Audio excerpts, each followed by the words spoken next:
하나님 말씀 함께 보도록 하겠습니다.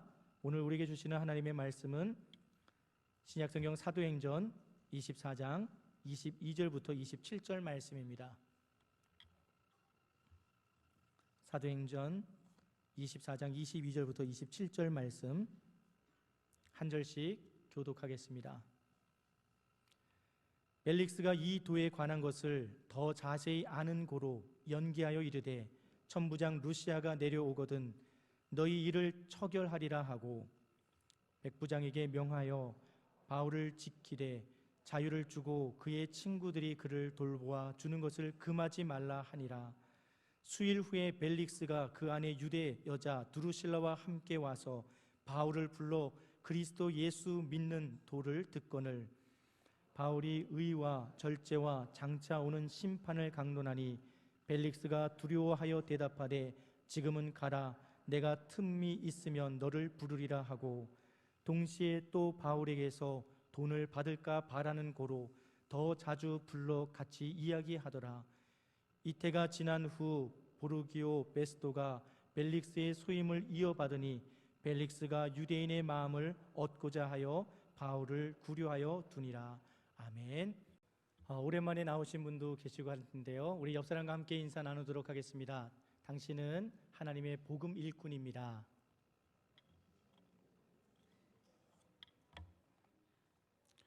일주일에 한 번 이렇게 보는 게 정말 큰 기쁨이고 저한테는 작은 행복입니다. 여러분 혹시 사자성어 중에 곡학아세라는 사자성어의 뜻을 아시는 분? 제가 여러분을 너무 무시하는 건 아니고요, 아십니까? 사실 곡학아세라는 사자성어는 구불곡자, 학문학자, 아첨할 아자, 인간 세자를 써서 내가 배운 학문, 내가 배운 지식을 굽혀서 그 배운 대로 그 원래의 뜻대로 사용하지 아니하고 그것을 굽혀서 세상에 아부한다라는 뜻을 가지고 있습니다. 이 사자성어의 유래를 찾아봤는데요, 원고생이라는 중국의 제나라 사람이 있었습니다. 이 사람은 자기가 공부하고 연구한 학문의 분야에 있어서는 최고의 권위자였던 것 같습니다. 왕들이 왕으로 등위하게 되면 이 원고생이라는 사람을 등용해서 자문을 구하기도 하고 나라를 통치하는 데 도움을 요청하는 사람이었습니다. 이렇게 어느 정도의 경지 이상에 이르는 사람은 사실 어떤 것도 막힘이 없는 사람 같습니다. 어느 날 원고생의 어머니 두태우가 아들을 불렀습니다. 두태우 이 원고생의 어머니 역시도 이 학문 쪽으로도 또 글을 읽고 공부하는 쪽으로 굉장히 즐거워하는 사람이었고요, 아마 노자라는, 우리는 노자에 대해서 그 이름은 다 들어봤을 겁니다. 노자에 대해서 그가 쓴 글과 학문을 듣고 읽는 것을 좋아해서 어떤 학문의 최고의 경지에 이른 아들을 불러서 아들아, 노자가 쓴 글, 노자가 말하는 학문에 대해서 나한테 좀 이야기해 줄 수 없겠니? 라고 부탁을 했습니다. 그런데요, 지금은 노자의 학문에 대해서 무시하는 사람이 아무도 없습니다. 하지만 당시에는 노자의 그 학문에 대해서 아마 천시 여기지 아니었나라는 생각이 되고요, 모든 사람이 그런 건 아니고 학문에 좀 정통한 사람은 비주류로 이렇게 구분하는 사람이 아니었나 생각합니다. 아들 원고생이 어머니의 요청에 대해서 선뜻 그것을 이렇게 들어주는 것이 아니라 이렇게 말 한마디를 내뱉었습니다. 어머니, 그것은 하인들의 말일 뿐입니다. 완전히 노자를 무시하는 거였습니다. 하지만 어머니가 이 이야기를 듣고 꾹 참고 날카로운 창 한 자루를 가져옵니다. 그리고 아들에게 날카로운 창 한 자루를 주고 저 앞에 있는 돼지를 찌르라라고 어머니가 말합니다. 원고생은 무슨 영문인지 모르고 어머니가 시키는 대로 그 날카로운 창 한 자루로 돼지의 심장을 정확하게 겨누어 찌르자 돼지가 그 자리에서 죽는 것을 보게 됩니다. 어머니는 아무 말 없이 그 자리를 벗어났습니다. 사실 어머니가 이 아들에게, 원고생에게 시킨 돼지를 죽이는 행위, 오늘날 있을 수 없는 이야기입니다. 어머니가 왜 갑작스럽게 가만히 있는 돼지를 죽이라고 했을까? 제 좁은 식견으로는 내가 배운 학문이, 내가 내뱉는 말 한마디가 이렇게 창처럼 날카로워서 이 돼지도 죽일 수 있는, 아니 사람도 세상도 죽이거나 망하게 만들 수도 있는 위험성이 있다는 것을 알려주기 위한 것이 아닌가 생각됩니다. 원고생은 노년에 90세가 되어서도 또 다른 왕에게 부름을 받습니다. 그리고 나라 일을, 또 왕에게 조언을 해달라고 부름을 받는데요, 그가 황실에 들어서자 젊은 학자들이 비웃습니다. 뒤에서 욕지거리를 합니다. 다 늙어서, 뭐가 아쉬워서, 이렇게 또 뭐가 또 더 바랄 게 있어서 황실까지 드나들 거야. 당시의 원고생의 나이는 90세였습니다. 하지만 노년에 나라의 부름을 받고 내가 나라를 위해서, 왕을 위해서 해줄 수 있는 것이 조그만 것이라도 있다면 내가 기꺼이 돕겠다라는 마음으로 원고생은 황실에 들어갔습니다. 원고생과 함께 등용된 젊은 학자가 있었습니다. 그 역시 뛰어난 사람이었습니다. 이름은 공손홍이라는 사람입니다. 이 학자도 젊지만 많은 사람들한테 존경을 받고 그에게 배우고자 하는 사람들이 정말 많았습니다. 공손홍 역시 자기와 등청한 노인, 이 원고생을 힐끗힐끗 바라보면서 좋지 않은, 곱지 않은 시선으로 바라봅니다. 그냥 은퇴했으면 뒤에 물러설 일이지, 아마 그런 시각이 아니었나 생각합니다. 아마 원고생도 그러한 공손홍의 시선을 아마 느꼈을 겁니다. 나중에 얼마 지나지 않아 공손홍과 원고생이 만나는 자리가 있었습니다. 그리고 원고생, 90세가 이르고 노년에 이르는 원고생이 이 젊은 학자에게 이렇게 말합니다. 공손자여, 힘써 학문을 바르게 하여 세상에 옳은 말을 하고 학문을 굽혀 세상에 아부하는 일이 없도록 하시오라고 이야기합니다. 이 말이 사자성어 곡학아세라는 사자성어로 얼마 전의 이야기냐면 2170년 전 이야기입니다. 그리고 2000년이 거슬러 오늘날까지도 내가 가진 학문, 내가 배운 지식을 굽혀서 세상에 아부하지 말라라고 그 사자성어를 우리는 사용하고 있습니다. 사도행전 24장 말씀을 보면 당시에 유대로 파송받은 로마 총독 벨릭스와 그의 아내가 감금되어 있는 사도 바울을 초대하고 있습니다. 그리고 그리스도 예수 믿는 도에 대해서 말해달라고 요청합니다. 벨릭스와 두루실라가 어떤 사람이었을까요? 사실 사도행전 23장, 24장 말씀을 그냥 대강 이렇게 쭉 살펴보면 벨릭스가 등장을 합니다. 처음에 등장하는 것은 사내들인 공회에서 사도 바울이 재판을 받는 장면이 나옵니다. 또 그리고 거기서 해결되지 않자 이제는 로마의 법정인 총독 앞에서 재판을 벌여지고 있는데요, 유대 종교 지도자들은 사도 바울을 어떻게 해서든지 책잡아서 사형에 아니면 공경에 처하도록 시도하고 있습니다. 거기서 벨릭스는 유대인에게서 그를 분리시켜서 가택연금 형태의 감금을 통해서 보호해주고 그가 자유롭게 하도록 만들어주고 있습니다. 이 면을 보면 우리는 벨릭스가 참 현명한 사람이고 사도 바울에 대해서 호의적인 사람, 좋은 사람이네 라고 생각할 수 있습니다.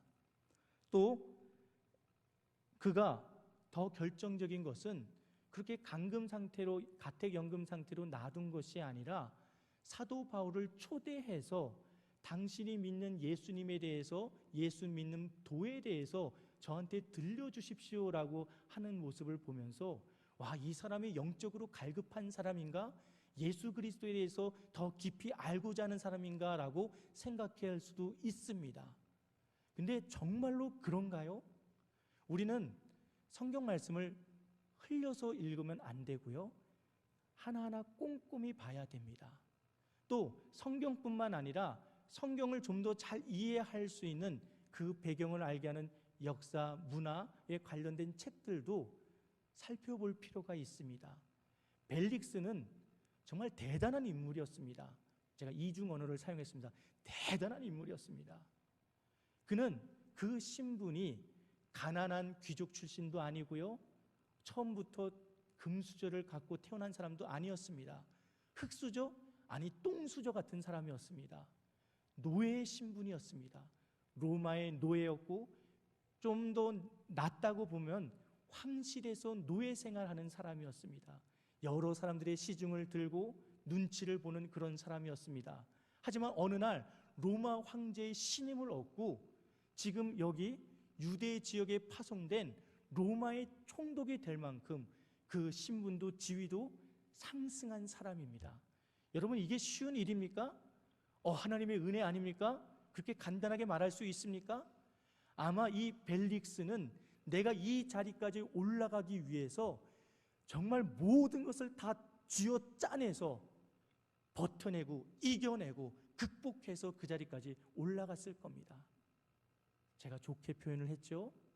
역사에서는 수많은 정적들을 제거하고 권모술수를 써서 그 자리에 올라갑니다. 또 유대 지역의 총독으로 파송돼서도 유대인들이 조금이라도 반란의 기미를 보이면 잔혹하게 학살하고 죽이는 것이 벨릭스의 본 모습이었습니다. 그는 그렇게 자기에게 주어진, 자기가 차지한 지위와 신분을 유지하기 위해서 그렇게 행동하고 선택했습니다. 그렇다면 그의 아내 두루실라는 어떤 사람이었습니까? 성경에서는 유대인, 유대 여자라고 표현하고 있습니다. 맞습니다. 유대 여자입니다. 유대 왕족인 아그리파 1세의 딸, 공주였습니다. 이 아그리파 1세의 딸 두루실라는 결혼할 때가 되는데, 이 결혼의 대상자로 콤마게네의 왕 안티오쿠스의 아들 에피파네스를 대상으로 합니다. 아그리파 1세가 죽고 에피파네스가 이제 나랑 결혼하자라고 옵니다. 그런데요, 이 사람은 유대인이 아닙니다. 이방 사람입니다. 어떻게 요구하냐면, 내가 유대인이고 이방인과 결혼할 수 없으니 할례 의식을, 하나님의 백성이 되는 할례 의식을 행하십시오. 그러면 내가 당신과 결혼하겠습니다. 근데 에피파네스가 거절합니다. 그러자 그 약혼은, 결혼 약속은 없었던 걸로 됩니다. 두루실라 대단한 사람 아닙니까? 당시의 정치 관계, 외교 관계는 왕족과 왕족이 결혼을 해서 그 정권이 유지되고 왕이, 나라가 유지가 됐던 시대입니다. 그런데 할례 의식을 거부했다는 이유로, 하나님 백성이 되는 것을 거부했다는 이유로 결혼마저 깨트리고 있습니다. 그런데요, 어떤 일이 있었는지 정확히는 모르겠지만 두루실라가 결국 결혼한 사람은 유대인이 아니었습니다. 시리아 MSI 왕 아지주스라는 사람과 결혼하게 됩니다. 이방인과 결혼한다는 것은 결국 유대교를 버리는 것고요, 유대인들이 이방인과 접촉한다는 것은 내 스스로 부정하게 만든다는 의미입니다. 아마 제가 책을 찾아보니까 언니에 대한 질투와 시기 때문에, 또 자기에게 주어진 상황 자체가 녹록지 않았기 때문에 이 선택을 했다라고 역사에는 기록되고 있습니다. 어쨌든 두루실라는 유대교를 버리고 유대인인 자기의 정체성마저 버리고 이방인의 아내가 되었습니다. 누구랑 결혼했다고 했습니까? 벨릭스랑 결혼했다고 했습니까? 아니요, 아지주스라는 사람이랑 결혼했다고 합니다. 얼마 뒤에 벨릭스가 유대 지역의 총독으로 부임합니다. 그리고 아지주스라는 사람과 이렇게 만찬의 자리나 이런 데서 보게 되었는데, 그 옆에 있는 어린 부인이 너무너무 아름다워 보였습니다. 이때 두루실라의 나이는 14살이었다고 합니다. 벨릭스가 한눈에 반했습니다. 한눈에 반한 것뿐만 아니라 다른 사람의 아내이지만 내 아내로 삼아야 되겠다라는 생각, 마음을 품습니다. 그리고 두루실라에게 마법사를 보냅니다. 이렇게 이게 마법을 부리고 이런 사람은 아니라 약간 이렇게 좀 그 종교적인 제의를 지내고 이런 사람 같습니다. 가서 이렇게 이야기합니다. 아지주스와의 결혼 생활을 지속적으로 진행되면 당신에게는 불행한 일만 있을 겁니다. 그 결혼을 깨뜨리시고 오히려 벨릭스와 결혼하는 것이 당신의 삶에 정말 더 유익합니다라고 조언을 합니다. 괴계입니다. 그렇게 여러 차례 하자 두루실라가 그 꿰매에 넘어가서 아지주스와 결혼을 깨뜨리고 벨릭스의 아내가 됩니다. 벨릭스의 아내는 참고로 두루실라를 포함해서 3명이었습니다.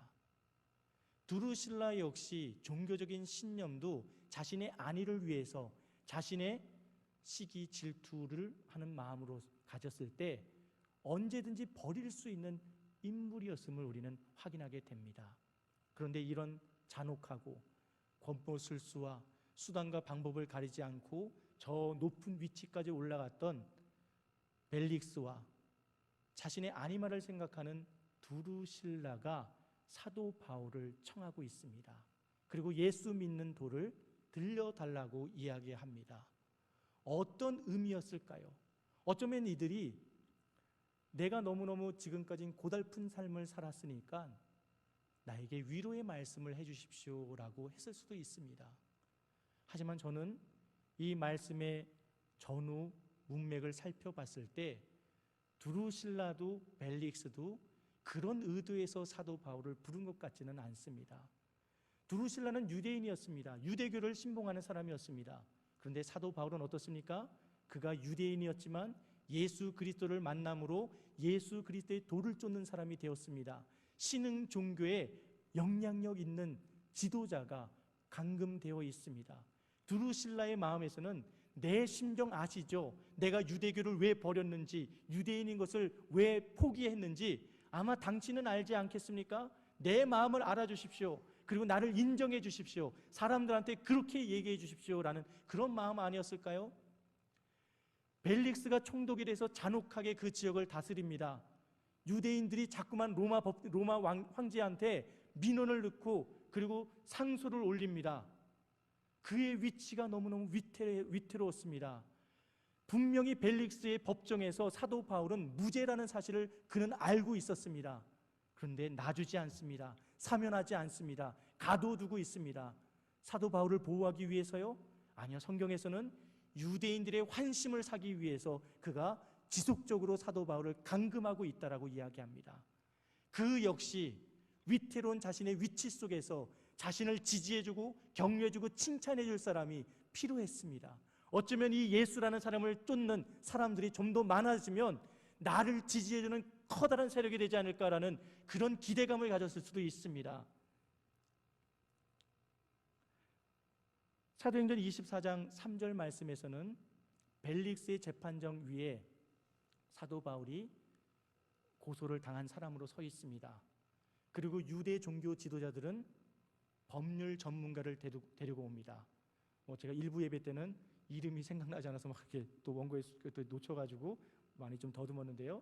그 이름이 더둘로입니다. 더둘로라는 법률 전문가를 데려옵니다. 왜냐하면 그 재판에서 반드시 이기기 위해서, 그 재판에서 반드시 이겨서 사도 바울을 제거하기 위해서 데려옵니다. 더둘로라는 법률 전문가가 벨릭스에게 이렇게 말을 시작합니다. 24장 3절 말씀인데요. 벨릭스 각하여 우리가 당신을 힘입어 태평을 누리고 또 이 민족이 당신의 선견으로 말미암아 여러 가지로 개선된 것을 우리가 어느 모양으로나 어느 곳에서나 크게 감사하나이다. 더둘로가 어느 나라 사람입니까? 유대인입니다. 그가 유대인의 반란이나 반역의 조그만 기미를 보이면 얼마나 잔혹하게 짓밟고 죽였는지도 아는 사람입니다. 그가 얼마나 그들이 믿는 여호와 하나님을 모욕하고 그리고 우습게 여기는지 그는 알고 있습니다. 그런데요, 재판에서 승리하기 위해서 벨릭스에게 어떻게 얘기하고 있습니까? 우리가 당신을 힘입어서 태평을 누리고 있고 이 민족이 당신의 성견으로 말미암아 모두가 행복하게 잘 살고 있습니다라고 이야기합니다.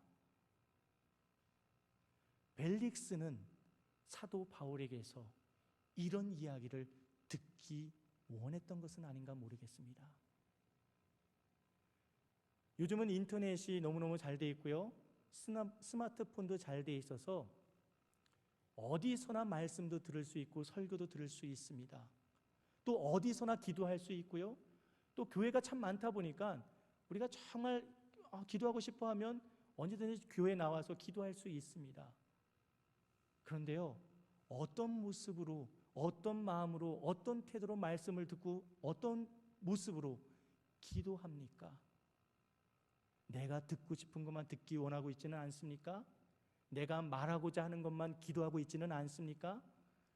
말씀과 기도를 정말 하나님께서 원하시는 뜻대로 듣고 하나님의 뜻을 구하는 기도를 드리는 사람은 하나님의 만져주심으로 인해서 날마다 깎여지고 또 깎여지고 다듬어집니다. 내 부족함은 내가 말씀을 들을 때, 기도할 때 하나님의 채워주심을 경험하게 됩니다. 그래서요, 말씀과 기도의 사람은 다릅니다. 어떤 면에서 다르냐면 뻣뻣하지 않고 꼿꼿하지 않고 내 것을 주장하지 않습니다. 저도 이제 50을 바라보고 있는데요, 머리에서 희끗희끗 흰머리가 조금씩 나오기 시작합니다. 모태 신앙은 아니지만 아주 어릴 때부터 신앙생활을 했는데 그런 생각을 해봤습니다. 내가 정말 말씀과 기도로 하나님 앞에 온전히 섰는가? 내가 그런 삶을 살아왔다면, 그렇게 말씀을 읽고 듣고 해석하고 연구했다면 지금쯤 이 나이가 돼서는 뭔가 이렇게 좀 빛이 이렇게 확 나야 되지 않을까? 여전히 헤매고 있는 제 모습을 보게 됩니다. 여러분은 어떠십니까? 말씀을 들을 때, 기도할 때 내가 말하고자 하는 것, 내가 원하는 것만 듣고 원하는 것만 말하고 있지는 않습니까? 벨릭스는 자기가 듣기 원하는 소리가 따로 있었습니다. 하지만 사도 바울은 그의 앞에 섰을 때, 그가 예수 믿는 도에 대해서 말해달라고 했을 때 아첨하지 않습니다. 벨릭스 각하여, 우리가 당신을 힘입어 태평을 누리고 당신의 선견으로 인해서 모두가 행복하고 잘 살고 있습니다, 이렇게 말을 시작하지 않습니다. 사도 바울이 벨릭스 앞에서 전한 예수 그리스도에 관한 도가 무엇입니까? 25절 말씀을 보면 바울이 의와 절제와 장차 오는 심판을 강론했다라고 이야기합니다. 의와 절제와 다가오는 심판에 대해서 사도 바울은 전했습니다. 목사님, 그게 무슨 말입니까?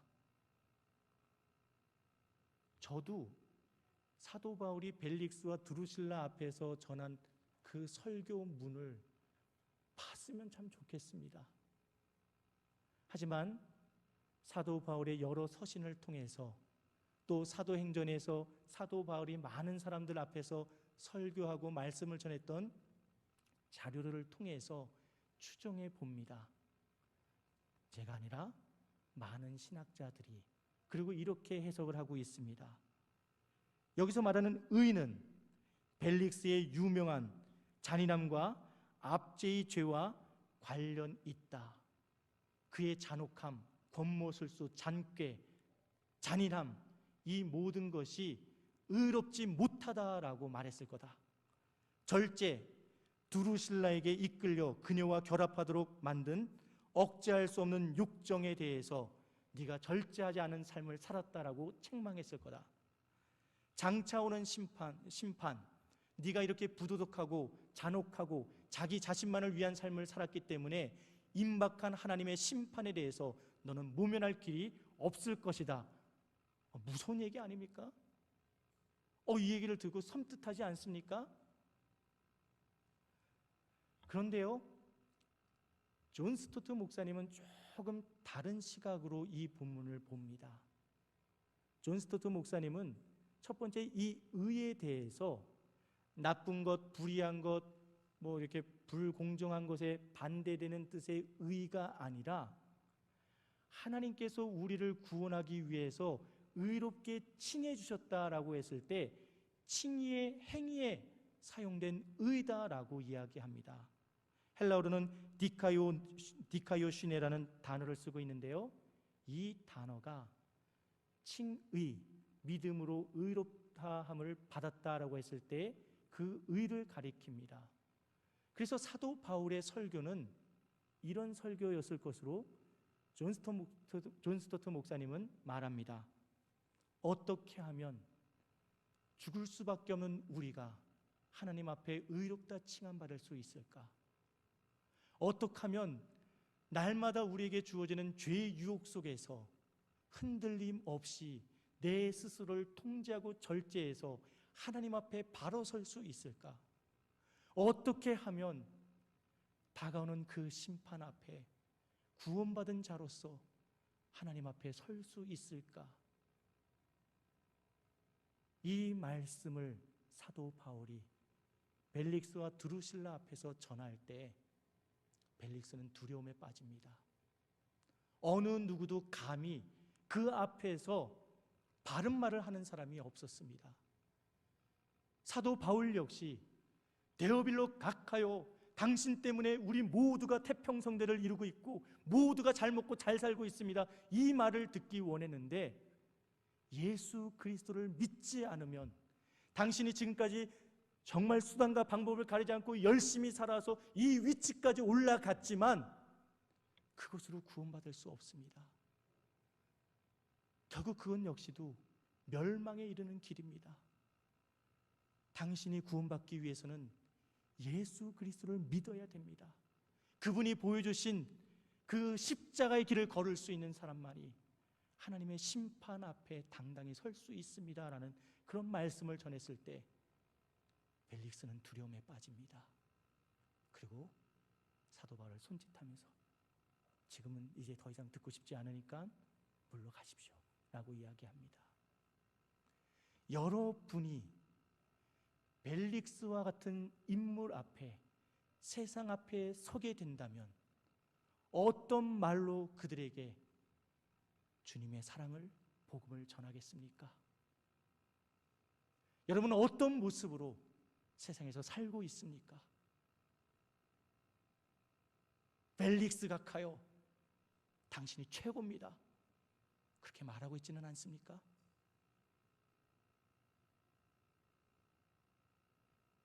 물론 사도 바울이 전한 이 복음으로 인해서 벨릭스와 드루실라가 예수 그리스도를 믿고 회심했다는 이야기는 성경 어디에서도 찾아볼 수가 없습니다.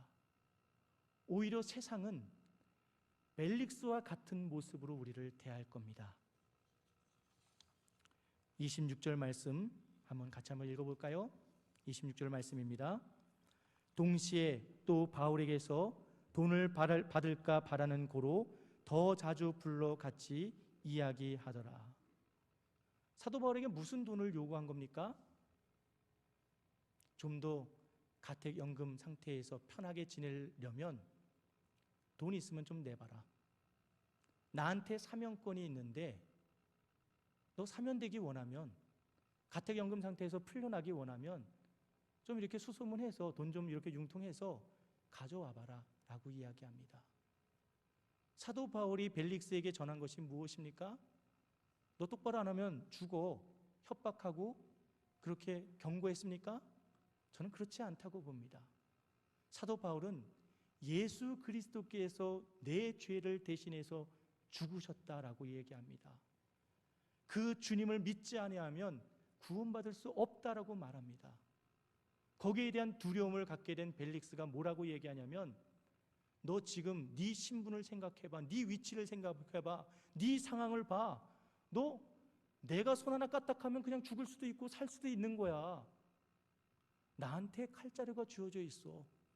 어떡할 거야? 라고 말하고 있습니다. 우리가 살고 있는 이 시대가 어떻습니까? 벨릭스와 같은 사람이 너무너무 많지 않습니까? 내가 벨릭스입니까? 이러한 세상 앞에 우리는 사도 바울처럼 예수 그리스도의 피 묻은 복음, 그리스도 예수의 믿는 도, 의와 절제와 다가오는 심판에 대해서 타협하지 아니하고 굴복하지 아니하고 당당하게, 하지만 그 영혼을 사랑하는 마음으로 전할 수 있어야 됩니다. 이 한 주를 사시면서 말씀과 기도를 통해서 나를 다듬으시는 하나님의 손길을 경험할 수 있기를 주님의 이름으로 축원합니다. 그리고 그 말씀과 기도의 시간을 통해서 내 입술로 무엇을 증거해야 되고 내 삶을 통해서 주님의 그 십자가의 복음을 어떻게 말해야 될지를 알고 또 실천할 수 있는 저와 여러분 되기를 주님의 이름으로 축원합니다. 기도하겠습니다.